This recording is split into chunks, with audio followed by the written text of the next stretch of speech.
You've no doubt heard about venture capitalists, and now you can be one. New rules took effect today, allowing anyone to invest in a small startup in exchange for a stake in that company. It's our topic on this Money Monday. I'm joined now by Richard Del Monte, founder and president of the Del Monte Group, a wealth management group based in Alamo. So let's start with defining what is venture capital. We live here in Silicon Valley. We hear about it all the time, but not many of us are involved in that. Right. It's just really the opportunity to invest in companies when they're really young and just getting started, and when the costs are low and the opportunities to make a profit are high, but also the risks are super high. Right. We'll get into that in a second, but first, tell us what the new rule is, because this was a very select group of people that could do that because it took big bucks to get in, right? Right. Yeah, they're touting it as breaking the monopoly of the rich, you know, because now they're allowing the average person to be able to take a certain percentage of their income or their assets and invest it in these startup companies that are on these certain portals that are available on the website, on the internet.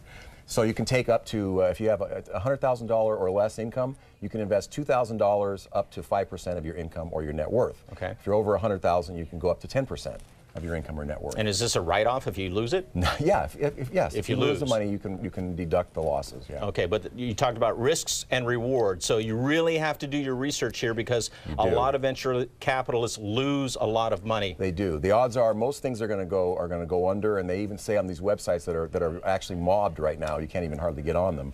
Be very careful. Don't plan on making a lot of money, because the odds are these companies are going to lose.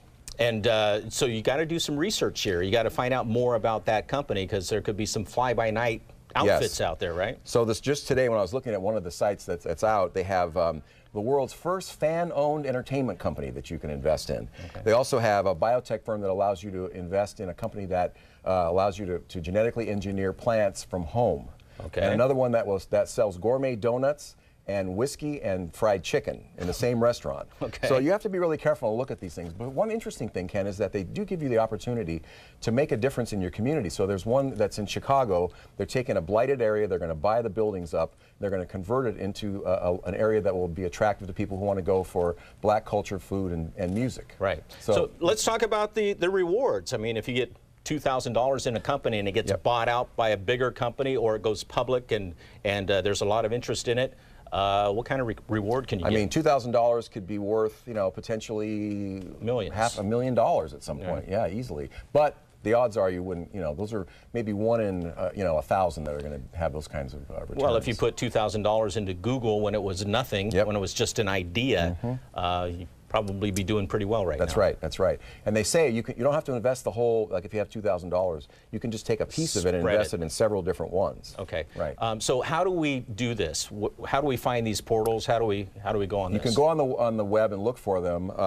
Some of the ones right now that I just looked at this morning are Next Seed, Seed Invest, and WeFunder. And there's costs involved too. From about 5 to 10% of your investment goes to cost. Okay, so there's overhead on that. And real quick, Warren Buffett did something with Apple stock today. What happened? He disclosed that in the first quarter he bought about $1 billion worth of Apple stock, which is a pretty good vote of confidence for the future of Apple. People are very concerned about it because they're thinking, is there going to be another next iPhone or something that's going to be a big blockbuster?